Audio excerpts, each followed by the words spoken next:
always written instructions make value and add value than giving oral instructions. Always listen carefully. It teaches a lot of lesson. Only when you listen carefully, you can communicate well. I'm a hardcore Bangalorean, born, bred, and brewed in Bangalore.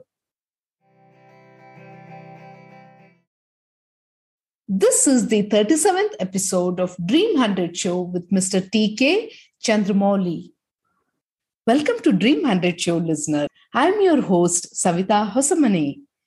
Each week, we interview today's most successful and inspiring business owners with winning teams who had the courage to chase their dreams in spite of all their challenges. Or we go on to explore one aspect of evolving business owners, cultivating their inner strengths for personal growth, which will impact business profits positively.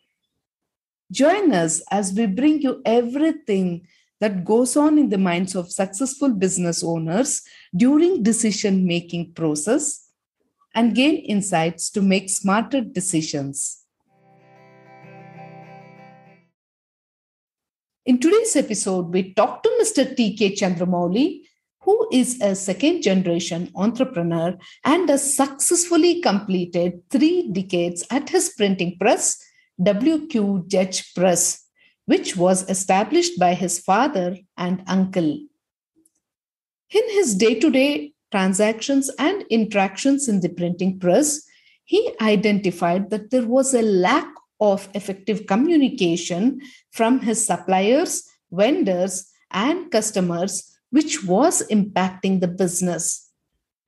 To bridge that gap, he expanded his horizons from printing to coaching and started off with Mouli's outward bound transformational coaching to be gainfully occupied. He entertains and educates individuals and groups as an edutainer. He is very passionate about his experience in travel, wildlife, and adventure sports. He has a very, very inspirational story of fundraising in just 24 hours. So let's hear it out from him right here, right now. So welcome to Dream 100 Show, Mr. Chandramouli. It's a pleasure having you here. I'm delighted to be here, Savita. Awesome. As I understand, you are a second-generation entrepreneur. So what inspired you to join the same business? See, I have been a very slow learner and I've been a very ordinary student all my life. So even after college, it's the same thing. So there was no inspiration, no motivation because I had no other choice. I would never get work anywhere. So my father said, join the printing industry because he was running a press. He says, if you think you can learn hands-on, it would be much better. There are a lot of courses in printing, of course, but he suggested that I join the press. I take it hands-on, learn exactly what's happening because obviously my folks knew that that's the way that I learned, not in the 4 walls. And if you tell me something in the PowerPoint presentation there was no PowerPoint those days, but then you come, work hands-on, know exactly what is paper, what is ink, what is a machine, how does it run, and the technology will automatically follow. And he says, that's the way you learn it. And that's why I joined the press. And then I found that every day was a difference in business. Every day there was a different customer, different need.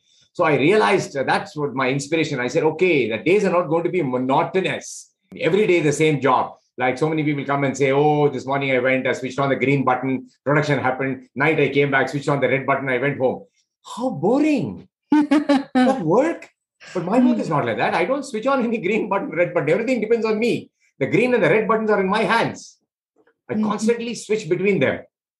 Today is the mobile, but those days, well, it was all kinds of buttons I'm saying, printing, something was letterpress printing, something was offset printing, something was screen printing, something had paper to do, something had finishing, something had to do with binding, something had to do with communication, some with instructions are not all right. So various things that were there. So that's printing is all about, it's not just press of a button, you get a paper printout. No, sorry, it's completely different. So I realized that, and that's what inspired me to be an entrepreneur in the printing industry. Okay, so how was your interaction with customers? Because you went as a newbie, so you had a lot of learning curve. So what were your major learnings in the printing industry? Exactly. I never used to talk to customers. What I used to do is we had a manager at that point of time, and my father and my uncle were managing. So whenever some new customers come, all obviously my father and my uncle would love to introduce my son, my nephew, or whatever it is. So I used to come and stand there with folded hands, like any other office boy used to stand. No, you Mhm. stand there like an office boy. I was a glorified postman. So get this, I'll get this. Get that, get that. Now, what happened in doing these errands was I learned exactly what was needed. So when I used to take the customer, everything was here. So scale, pencil, sample, everything was I used to open a drawer, everything was. I know afterwards saying that go get this, go get that. No, everything was with me. So I used to just stand there and listen to customers, what they say, what are the instructions they give, what are the kind of talks that happen between the customer and the entrepreneur. That's my father and my uncle. Then after that, when they leave, the manager was called. Either the compositor or the binder or somebody was called. They were given the instructions. They were written instructions. And that I realized always written instructions make value and add value than giving oral instructions. So every time they used to painfully write everything. Today, that is completely gone. They message, text, or do something. But they used to write out everything because that fellow puts it on the board and he knows he doesn't have to go back to ask for instructions. Instructions are there or the customer is given. The moment the customer calls and makes alterations, immediately they come back to the paper and make alterations. Of course, there's a 1+1 copy. One lies on the table here and one is with the other people. So that's what I learned, that instructions driven printing industry is completely instruction driven. You learned written communication. That was your major first learning. Absolutely. I mean, that has been there right from my school days and college days because I was part of various groups like quizzing and theater and scouts and NCC and all that. Wherever all was instruction driven. Because the NCC, for example, if you see the commanding officer gives you an instruction, you got to follow it thoroughly. And we were driven by instructions, even now. So we were given instructions, say, this is what it is done, this is what it is done. So it's written instructions are important, and that is followed, and then production takes place. If you don't give instructions, then what kind of printing to be done, what color to be printed, what copies to be given, how it is to be bound, what is the size of paper, what is the color of fonts, what is the size of fonts, what are the margins that are required in each page. You can't keep everything by heart. So it has to be written instructions. What were the top 3 challenges that you faced as you progressed? Frankly speaking, the human element is always an issue. Whatever kind of instructions you give, they are bound to be mistakes.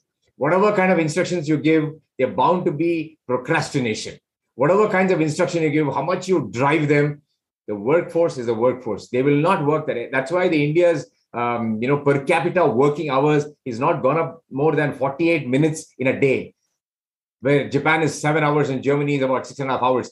We don't work 8 hours a day.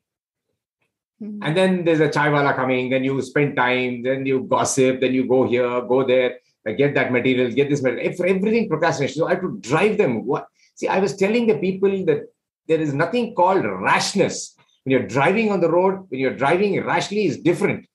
Driving quickly, make sure the other person also follows the trail and you move on the road is also quickness. So the difference between quickness and rashness was not understood. So that's the great challenge I found. Everything was wanted yesterday by customers.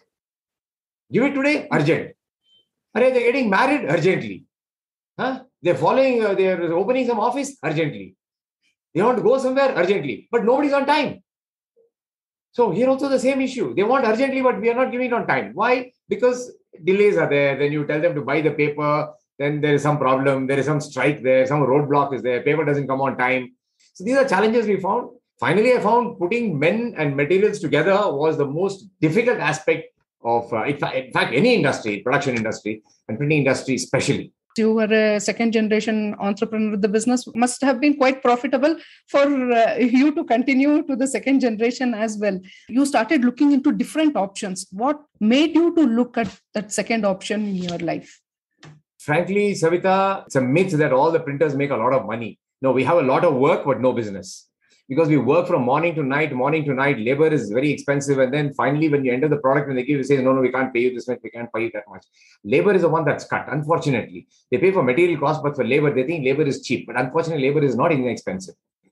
Okay, I don't use the word cheap because we are paying them well. So I look after all my employees very well. Provident Fund, ESI, we give them bonus, we give them coffee and tea in the morning and the afternoon. And, once I have a nice lunch for them, we have some puja and then we give all the prasad to them. All this happens. You take care of them well. But the fact is that ultimately the customer says, okay, this budget is not within my reach, or probably I can't pay you so much. Every time this happens. So we end up doing more work for less, revenue. So ultimately, the profits are not very huge anyway. So we always try to keep the ends meeting. Many of the times, it's a nice industry to be in. We have to cater to so many customers. There's so many needs. If you actually realize, wedding does not take place without a wedding card those days. Okay, and the hotel cannot move because there's no menu cards in that. So the restaurant business cannot run. We used to print a lot of tickets for movies and plays. So what happens? They will not run without the tickets. Then I realized, well, what is my industry doing then? Okay, because the buses are playing, the planes are flying, the trains are going. The printing industry is the one who's getting the tickets and whatever those were given those days. So the industry actually, in my opinion, was the top of the priority. But if you see, even in the balance sheet, printing and stationery is last. You are paid last, paid late. So we pay interest. So that's why the revenues were lower. Otherwise, it's a good industry to work in. Printing, what happens ultimately? You reject the letterhead is not all right, you make another letterhead in you. It's not a life and death scenario. So we have issues like this. We have lost money due to some rejections. Not entirely our fault. Sometimes it's ours. Sometimes it's the clients also. Mm-hmm. We're compensated. But I had to look at Avid News basically to be gainfully occupied. This was intellectually occupied, yes. But gains were not there. No? So I had to look at some other opportunity to see how I can earn a little extra money. So what was that second option that you looked into? Well, there were two options those days. One was the event management, which I ran for about 15 years, called Dress Circle Productions. So anybody who gave an invitation card and said, okay, we're opening a new office, then I would pitch in and say, okay, let's do the opening for you. I will get people. I was also a public speaker almost at that point of time. I said, I will, compare your show. I will get usher and usherettes because I knew a lot of boys and girls were in road track. So we used to come and, collect the invitations and collect the visiting cards and letterheads, registration. That was there. And then we could provide them goodie bags because the press was there. I had some place. So you give goodie bags. They used to give goodie bags. They say give a pad, a pen, a pencil, maybe a cup or a mug or a t-shirt or something. I said, I can gather all these, put them into a nice bag. I can print the bag again. We can have these called the goodie bags and then we can distribute to the conference people when they're coming. So all these, then I started, I told them that is a separate business. This is separate business. Okay, that we will do as a service. This is as a product based. So yes, we got through and suddenly I found that was more profitable than the press hub. Then 15 years we ran it. Very good, very profitable, very interesting also. You said there were two options. So this was one option. What was the other option? And of course, second was the training. I found the abysmal kind of communication that happened at the events and the printing press. We had not too many emails those days. These instructions were coming on the telephone or they used to write a note and send. And every time the instructions was always ordinary. It was not clear. We always believe in clear instructions, clear communication. Unfortunately, that was non-existent. Simply print this, 7x5, do bluing. I said, hello, you don't do bluing. You'll have to print in bluing. Mm-hmm. See, these are the small things. Okay, I'm not talking about the English, but the fact is that, if you say you do something in blue, then I say, what do I do in blue? I can do a t-shirt, I can do this. I got all these things together. And once somebody gave me some invitation to print and said, print this, invitation. I want this urgently. I simply emailed and asked them the question, you want it vertically or horizontally? The gentleman was wild with me. He says, what do you mean? If you don't know your business, why do you do business? I said, what do you mean? I don't know my business. I'm just asking you a simple question, your perspective. So then I realized even the word perspective is not in their perspective. They don't even understand that simple thing. And that gentleman was a manager of a company. So I went to the HR and said, this is your manager. This is what is communication. I placed everything in front. I said, let me come and give them a talk. I don't know about training those days. I said, I'll come and give her a talk. I'll give them a guideline as to how they have to communicate to their suppliers. Because today I'm a printer supplier. Tomorrow it's some other supplier. So every supplier will be happy to supply to you, to your company, because your communication is quite clear and categorical. They were very impressed. So I did it free. But then after that, the R became silent. Free. Good one. After that, I said, no. I will shorten my stuff. I take out the R, though it becomes a smaller one. So I get paid for my services. So you said you were a public speaker. So how did your speaking journey start? Exactly in the office again, I used to communicate with all my workers. So I realized that I told you right in the beginning how I had to communicate with them. So one was a binder, one was a compositor, one was a customer. And then finally what happened was many of the people were not, were quite conversant with English, not conversant with the other languages. Then I realized that the languages play a very important role. The moment I know the language the customer is speaking, I speak to him in Kannada, Tamil, Telugu, whatever language, immediately the customer says, okay. And after that, what's the greatest advantage I had in talking all the languages? No bargaining. Because they give a quotation. Avuna, bagundi. Cheyanda, meer cheyanda, Telugu fellow. The Kannada fellow says, houda, Kannada matartira, ನೀವು ಕನ್ನಡದವರಾ? ಇಲ್ಲ judge press press ಹೆಸರು English ಅವರು ಕನ್ನಡದವರು ನಮ್ಮವರು. Okay, ಮಾಡಿ ಪರವಾಗಿಲ್ಲ, don't worry about the cost, we'll pay it for it. Like that it happened. Then Hindi. अरे आप इतना अच्छा हिंदी बात कर रहे हैं. अरे मैंने सोचा कि आप नॉर्थ से हैं, आप तो साउथ से हैं, बेंगलोर वाले हैं. वाह, इतना अच्छा हिंदी बात कर रहे हैं, हमको खुश हो गया. हम आप ही से बात करेंगे, आप ही से धंधा करेंगे. अच्छा ठीक है, 2-3 रुपए ज्यादा हो गया तो चलेगा, कोई बात नहीं, चलेंगे. So you see what happened. The languages connect. They don't disconnect. You have a heart-to-heart talk in the language that you're on. So that's what I realized. I converted them to speaking skills. And I started telling them, boss, this is communication. I'm not just talking to you, I'm communicating you. Please listen. And I found that listening was the greatest asset that I had, because I could listen to people and then I should understand. And that is probably what my God's gift, because I didn't have any formal education in all these things. My education was very ordinary. I was only an average student, 50% student all my life. I never scored a gold medal, no doctorate or anything like that. But then I went through BCom, then I did law, then I had some financial background because I had to understand the business. And then that's how I started speaking everywhere. I used to take the opportunity to speak. They used to say, speak up. So I'll be the first one, I'll say, I'll speak up. So I make the mistakes, they will correct me. I knew at that point that I'm okay. I'm getting classes, mentored, free of cost. Awesome. So you said you first started off with communication, but how did you arrive at a proper training module for this kind of communication? Right. So that's exactly started again from the printing press only. Then I have so many customers. There were some corporate customers. Then there were customers in the transport industry. There were customers in the other printers used to be I used to print for some other printers when they had a problem, they used to come to me. So I categorically compartmentalized each one of them. I said, okay, for corporate customer, this is what it is. You know more of English, but unfortunately you don't know how to communicate. Please give these instructions. This is what you do. Then I went to the hotel industry. Then I knew how the hotel industry works. There the training is much different. It's more of, you can never get angry over there. It's all, always everything to be received, because every time the customer comes there, they're angry, whatever it is. And then I looked at the hospital industry. We were doing some work for some clinics and all that. All these doctors used to come, we used to do their prescription pads, clinics, reports, all that we used to do. Then I found out the hospital industry, people who are employed there are always sometimes, unfortunate. They get irritated. You ask another question, they get irritated. Then I took that sector and said hospitality industry. And the hospital industry, everybody come there as sick people. Everybody is not happy people. So, but you have to be happy and smile at them to welcome them, because your hospital is providing them services. So hospital industry, hospitality industry. Then of course, I used to love, my wine and the beer and all that. So then I knew how to pour the beer, how to pour the wine, how to drink wine, how to show the wine bottle, how to pour, all these things happen. And I said, boss, I know this also. So your hospitality industry, I will be helpful not only in telling them how to speak to customers, but also how to pour the beer, how to pour the wine, how to hold the bottle, all these things I'll do. That makes sense. Okay, you come and train us. Each one had a different compartment. And I knew a lot of people who were below the rung workers. So I had to communicate with them in the local language. People said, yes, please come. Everybody talks in English. People cannot understand. So I went there talking to them in Kannada, Tamil, Hindi, Telugu, whatever, and made sure the workers are working, how to own the company rather than say you're working for the company.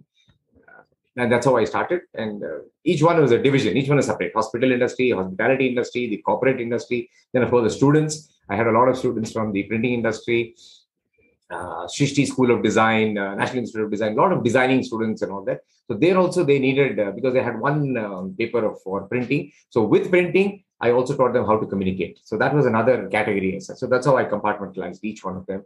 and made my own modules, all based on the practical experience that I had in the office with my customers.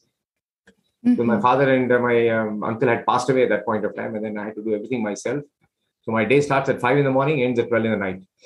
So how would you manage both the businesses? Frankly, Savita, the printing press work starts about 8:39 in the morning. 6 o'clock, 6:15, it's over. If there is overtime, fine, some managers they'll take through. So I knew, what happens in Bangalore typically, right? When I was young people, before we were married and all that, every day there is some cabaret happening somewhere, some dance happening somewhere, play happening, somebody's drinking, some party. Every day, 6 o'clock, you go away. I said, I'm not going to be that kind of a person, because I have a responsible business out here. If I run away like this every day, it's going to be difficult. So I said, what do I do between 6 and 9 in the evening? One is upskilling my skills, being in theater, learning something more. And then I said, okay, morning, I have the time, 2-3 hours. I can learn something. No internet, nothing those days. I could sit a book. I can take a book. I can write down. I can do all that. So 5 in the morning, a little bit of fitness and all that. Then 6:30, sit down and start, writing and reading and all that. So till 8 o'clock in the morning, I learn. Then 6 to 9, I said, how can I give back what I've learned? And I went and did my law. Actually, I finished my law in the evening college only, and that got hooked on. I said, now law is over, no more studying. Now I must see what I can do between 6 and 9 in the evening. Okay, Rotary is there, Rotaract, youth wing of Rotary. Then I went and joined theater. I did some theater over there. And then I said, okay, now I can impart this to educate people. Then I started calling them educational sessions, how I can train people to public speaking, to better communication. Suppose you are giving instructions to your salesman, this is what you can give. So slowly I started off like this. You know what, those days we used to charge 30 rupees, 40 rupees an hour, 100 rupees an hour. I used to earn money, which is for my own stuff, my own adventure activities, from buying my own clothes, running my two-wheeler. Father never used to give money, and there was not money in the office. So I used to earn these. And that's how I said, okay, this is how I earn, and this is no dependence on anybody. My, energy, my enthusiasm, my knowledge, my skill. Even the 10 rupees that I earn was very close to my heart. Mm-hmm. Awesome. So, but were there not any complaints from your family friend? Because 5 in the morning and up till 9 in the night, you are engaged in your own activities. So yes. How did they take it? Yeah, not much complaint. Wedding happened, and then my wife also is accompanied. She's an English teacher, so she'll be there in some class and then correct my English. You know what happens with a teacher, right? So she used to correct my English and say, your English is not good, your pronunciation is not good, this is not good. Okay, fine, that's a critical environment. And then after that, sometimes I used to, after the son was born, took my son along with all these places, and then they used to be playing outside, and then son used to listen. So it's good now because the son has also taken up training, so it's also good. So what's happened is I used to involve all of them in the family also. I said, okay, 6 o'clock, what you do is you finish, you take an auto, come to the office.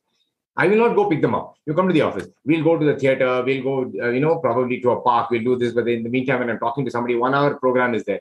So I have a 1 hour program. I said, you people can listen to me. You can be outside, sitting outside, whatever it is. Once you finish that, we can have a dinner. We can probably eat something and then move off. So they also cooperated. And the traffic and this was not so great. And they were all lovely because I had my mother at home looking after. My sister was there.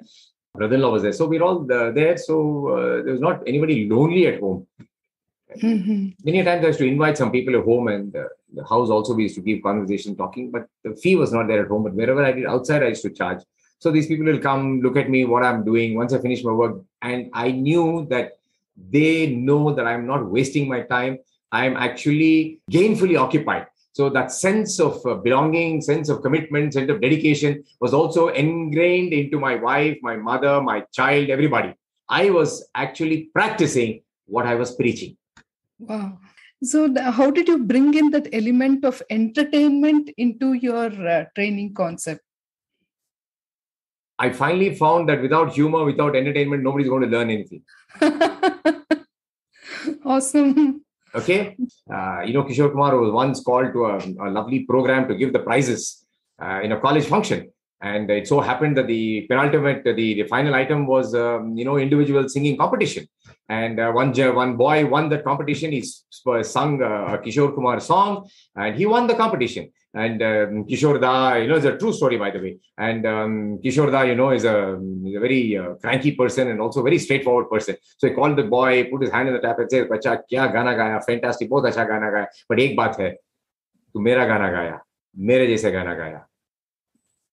The boy was stunned. Then everybody is clapping. Everybody stood quiet. And this boy was just dropped like a bomb. I mean, he didn't know what to do. He says, no, no, no. Try, be original, be authentic. Try and see how you can sing the same song in your own voice that you have. And also try and see if you can change a little bit.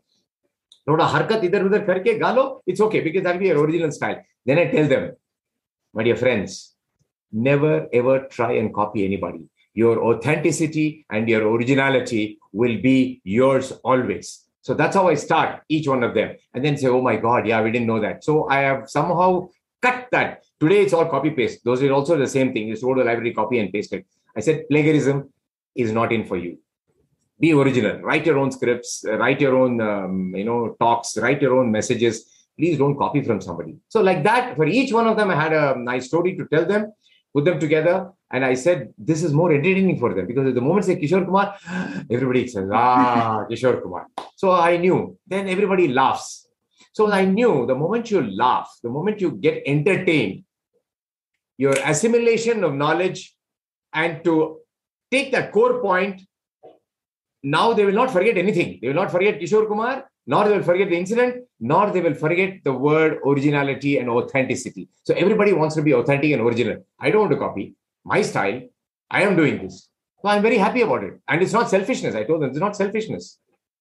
Being original and authentic is not selfishness. So be what you are. Don't try to copy. It's okay if you're okay. Whatever position you are, greatness is yours. So there was a certain element of transformation which was happening in each training. Yes. So how would you measure, like what is the degree of transformation that happened? So this is what I always used to tell them that now you've known about authenticity. Now you're going to talk about clarity. Then there's a clarity. Fine. Clarity is fine. You know how you're talking, how clarity it is. And then be specific in talking. If you're talking about something, be specific. You have to be specific on a particular topic you're talking about, talk about. Then I give them probably exercises, 1 week, 2 weeks, 10 days, 15 days, 1 month, 2 months, depends on the kind of money that I earn out of it, how many days they can pay for my fees or whatever.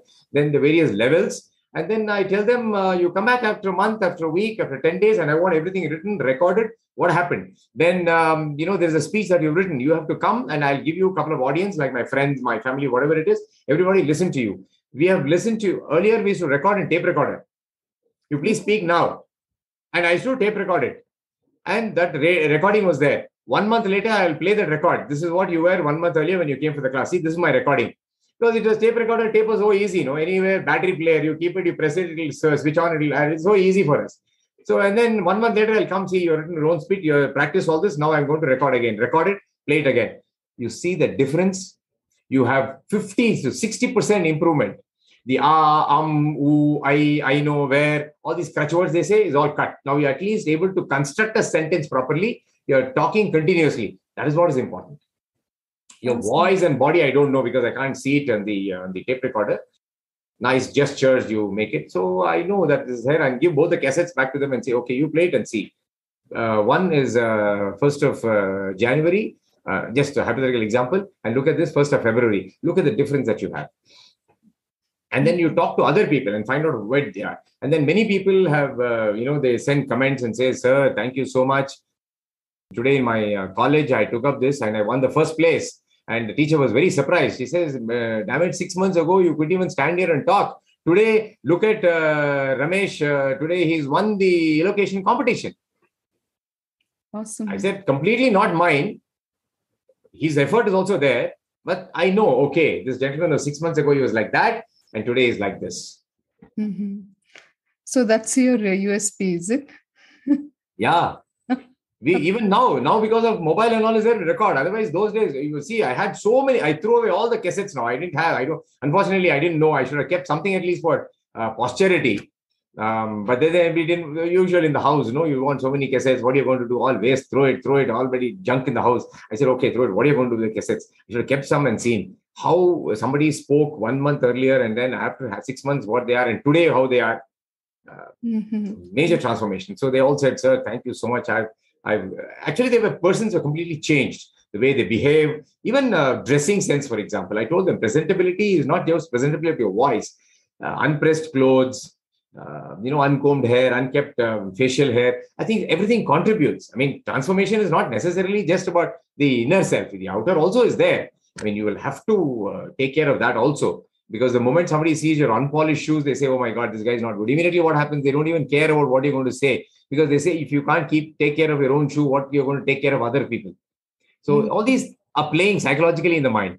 And then I went to NIMHANS and then got hold of some psychologists and psychiatrists, and then slowly asked them, what do you guys do when you want to find out about somebody's attitude, behavior, assertive sense, and all that? So I got a few tips here and there because I was printing for NIMHANS, and these doctors gave me some tips. So I took those tips, I inculcated in my talks. That's how I said transformation is much better than just coaching. Just coaching doesn't make sense. I mean, they have to evolve. And I never use the word improvement. I said, you're all improved people. They've got 100 marks in accounts. What more you're going to get? You cannot get even 100.1. You already got 100. Rafael Nadal is already the world champion. Ronaldo is the best football player. Sachin Tendulkar is the god of cricket. But still they're practicing 4 hours, 5 hours a day. Why? They are trying to evolve. They're trying to enrich themselves. And they're trying to, not improve. They're already improved. Evolve yourself and enrich yourself. Don't just improve. Did you face any challenges when you do this kind of coaching, when there is resistance from people? Not everybody will be receptive to whatever you are saying. So during such times, how do you address this? Yeah, every time there are a lot of people and say, why should I do that? I said, don't do it. It's okay. It's your choice, no? It's your perspective. If you say you don't like sweets, you don't like sweets. I mean, I'm not the one to question you, but you're paying for it. You take a value out of it because it's just like paper. Again, I use the same industry. You're printing on one side of paper and you're wasting it. No, this is one side of paper. You're printing it and then you're wasting the other side. I said you're paying for 2 sides of paper. Use it. That's what I'm telling you. You're printing on one side and wasting the paper. It's still your choice. You're wasting the paper. Then you'll say, oh, eco-friendly is not there. Wasting paper and all that. No, you're printing on both sides of paper. One side of paper you print and then you have some proof to take or something to write on the other side of paper. You take an envelope that you get, it's blank everywhere. When the address is there, you tear the envelope, turn it the other side. Please write your comments and maybe your practice of writing or something. You practice it there. After that, you can throw the paper. But at least you have utilized that. If you are like that in your life, on one side, the address is already written and you know what it is. Why can't you just flip the other side and also see that side of it? That is still blank. The coin is there. You're seeing, oh, there's only heads here. No, it's not only heads. I'm not cheating you by pasting 2 coins and saying both sides are heads. No, the one head is a tail. Look at the tail. Look at the head. That's why people go for a toss, because somebody has to get the head, somebody has to tail. And you say every time I want only heads, and you don't want tails. I mean, that's again your choice. You will get tails at some point of time when you're tossing. So what will you do at that point of time? You have to take a decision. Well, some people have never improved. Some people say they can't. I said, fine, can't. You're lost there itself. So I don't have to say anything further. Sir, I can't do this. I said, okay, fine. Unless you can say you can, you will try. That's a different point. So I gave the same quotations in Hindi. There's a very nice quote, which Amitabh Bachchan says in Sharabi, which I will never forget. And every time I repeat many a times there. It says, Zindagi mein waade aksar toot jate hain. Zindagi mein aksar waade toot jate hain. Koshish kamyab ho jate hain. Wow. So what was your attempt in the 24 hours talking? How did that happen? Well, that's again a nice story. So when we had a committee meeting once, we had this program in Rotary for donating money for sponsoring child's education, PUC and degree. Medical engineering, very expensive. So we said, let's start with PUC engineering.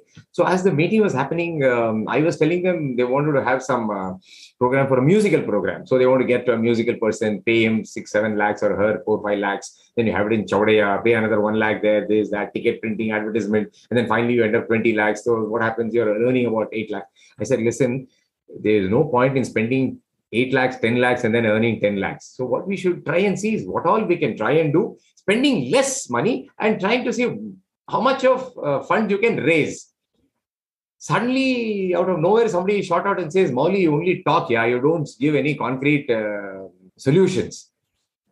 Nothing can happen in talking, okay? So you tell us what you can do.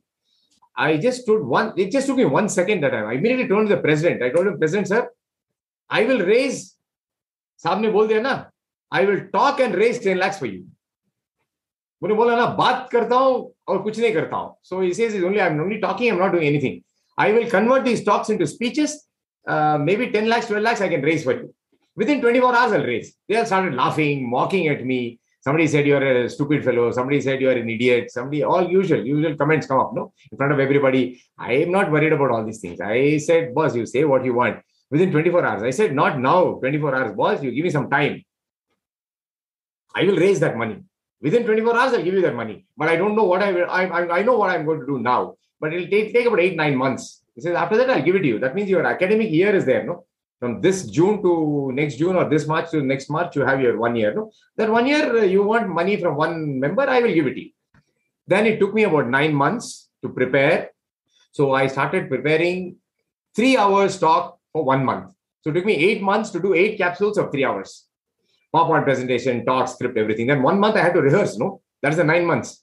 So I started off in June and then finished everything in February. In about half of March, I was rehearsing and all that.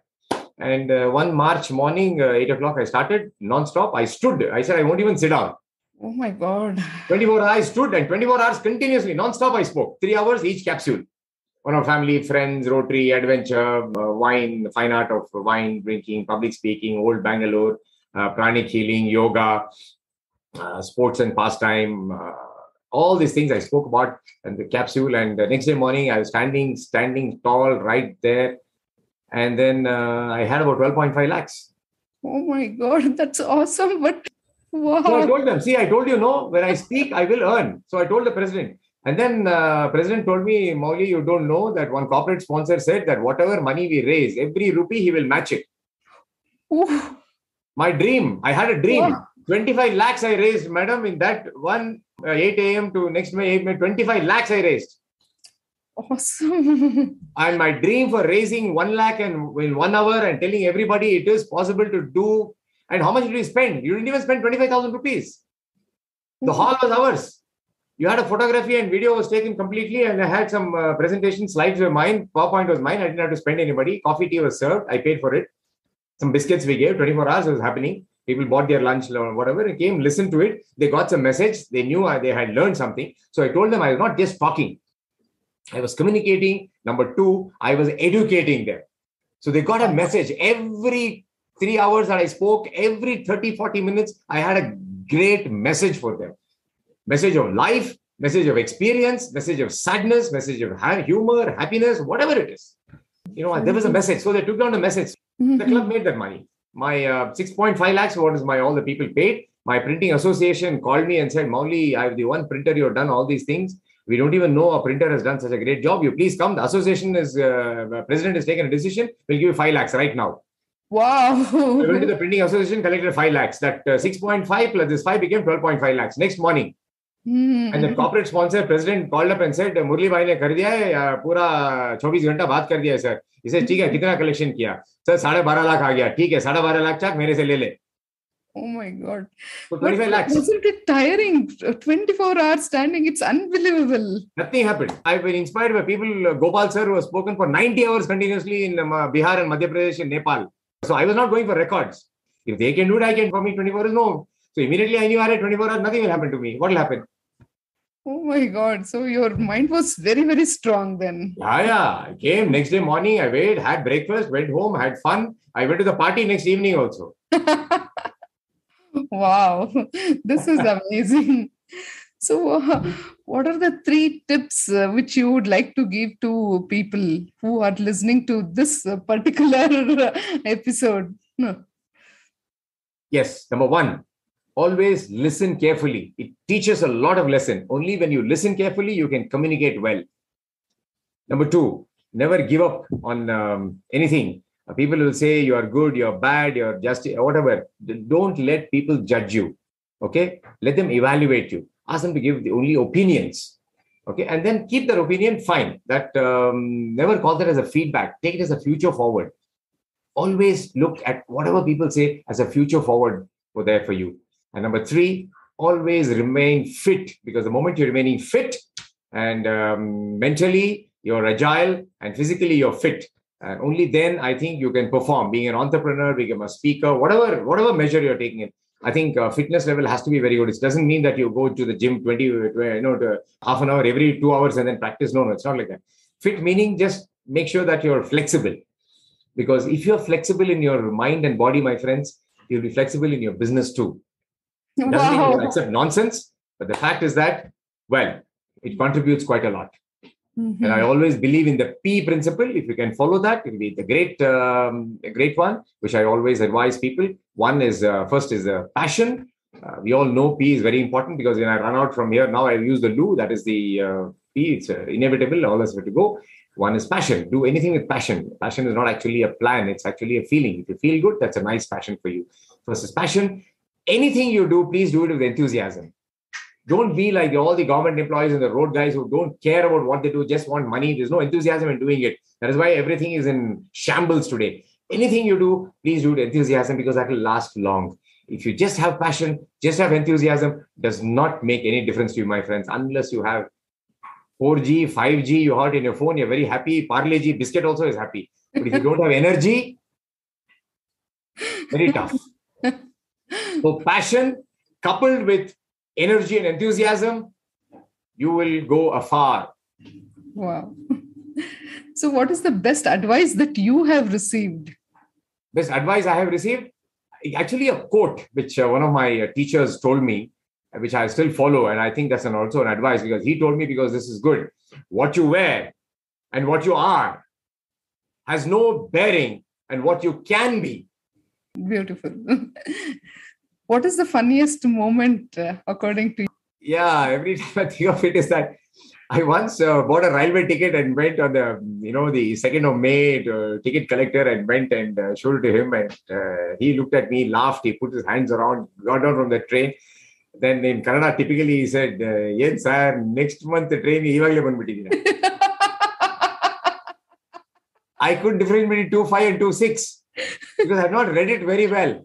So I realized that time, my goodness, I was really laughing because I used to get my money back, but my travel time I was supposed to go on that day only. So I had to get on from the train, go back, take a bus. Actually, I was not crying. I was laughing all the way through. The way that he told me, yes, sir, for the next month's train, you come off this month only. Then I realized that how much it makes a difference. You don't read something correctly. But that guy would have been terrible at me, but he was not terrible. So I realized at that point of time, which I shared with many people, is that I was not irritated because I didn't get the ticket or something, but I got ignited.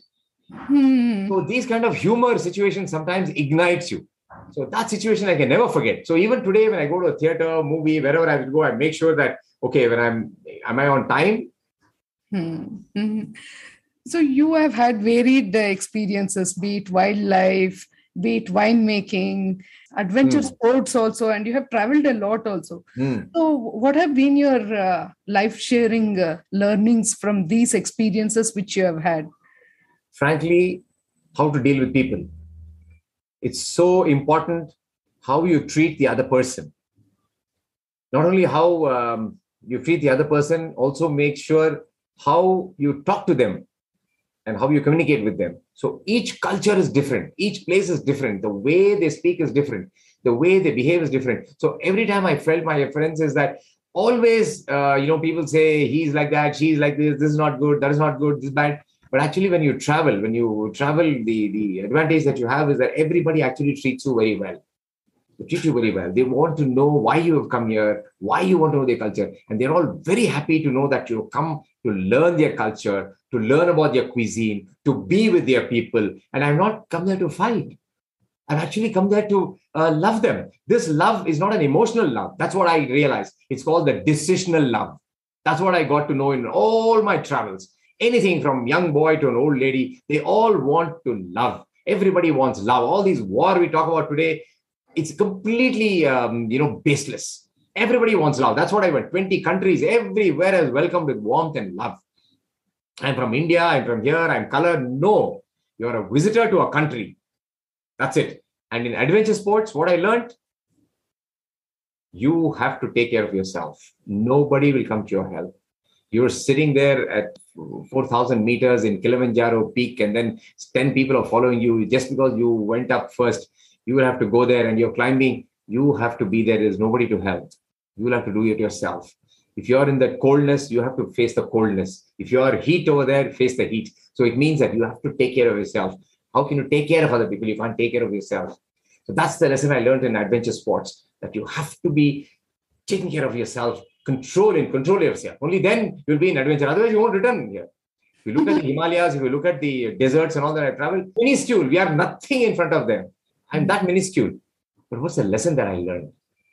So what was your learning from your entrepreneurial journey? Entrepreneurial journey is you have to be there. You'll have to know everything. You'll have to endure everything. There is no way that you can escape. There's nothing called escapapism in entrepreneurship, right, friends? You have to endure everything. You have the ups and downs. There is no way. Every day we are learning. Great learning platform. Today is not like the other day. So your vision for your business for the next 5 years? My vision is to provide my customers under one roof, all services under one roof. I can outsource it. I can take it from there. I can import it to whatever I want. But I want my customer to come and I'll say, boss, you want this? I'll do it for you. Wow. To put men and materials together, I told you right in the beginning, most difficult proposition. It's still the most difficult thing to put men and materials together. But my vision is that you can do it. It is possible to do it. The only thing is you have to make the effort to make sure that person is good. So I have to identify the right kind of people, the right wavelength, bring them here, put them all together, and then I can tell the customer all under one roof, I can give you everything you want. Wow. Obviously, I can't give aeroplanes, but that's it. Awesome. So before we close this conversation, if our listeners want to get in touch with you, how do they connect with you? My email ID is very simple. tkcmouli. T for Tirupattur, K for Kalyana, C for Chandra. So tkcmouli, Mouli. No relation to Bruce Lee, by the way. tkcmouli@gmail.com. That's my mail ID. And my telephone number, mobile number, it's the same 98450. And 67838 is the other 5. So are you also very active on social media? Yeah, I have my Insta account. It's called ITZME. It's me _Mouli. Awesome. My Insta handle is, wow. That's my Instagram. You can check it out. Awesome. Same number on WhatsApp also, 98450 So it was a brilliant conversation. I had a great time. Very light-hearted conversation. Thank you so much. It was. And thank you so much, Savita, for such wonderful questions, giving me an opportunity on this podcast to express what I feel. And I'm always an odd person. That is why you are number one. If you're going to be even with everybody, very sad. I don't get even with anybody. I always want to be ahead. That's why I say future forward. Awesome. Yeah. I'm a hardcore Bangalorean, born, bred, and brewed in Bangalore. Okay, brewed.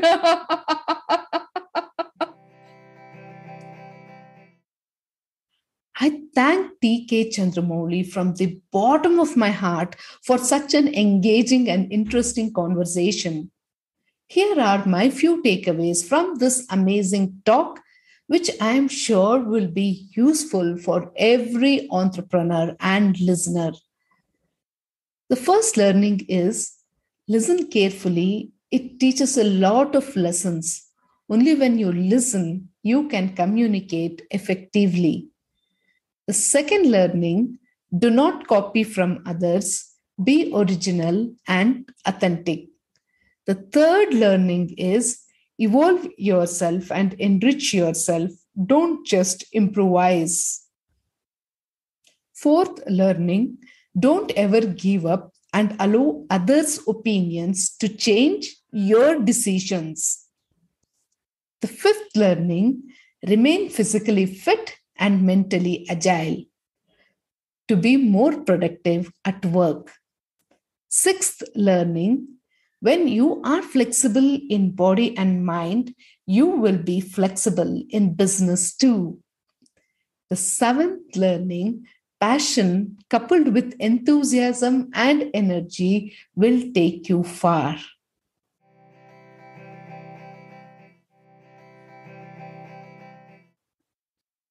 Never lose out on an opportunity to learn about cultivating your inner strengths on Dream 100 Show. We strongly believe that life is just a play. We win some, we lose some. We miss some and we mess with some. So enjoy your journey and play to the fullest. Thank you so much for listening to this episode of Dream 100 Show. And now make a smart decision of taking the next step towards building your trust and your dreams. Don't forget to subscribe to Dream 100 Show and leave a review on Apple Podcast. Share your biggest takeaways with us and follow us on LinkedIn, Facebook, and Instagram. For more details, shoot an email to us. This is Savita signing off, and catch you soon in our next episode.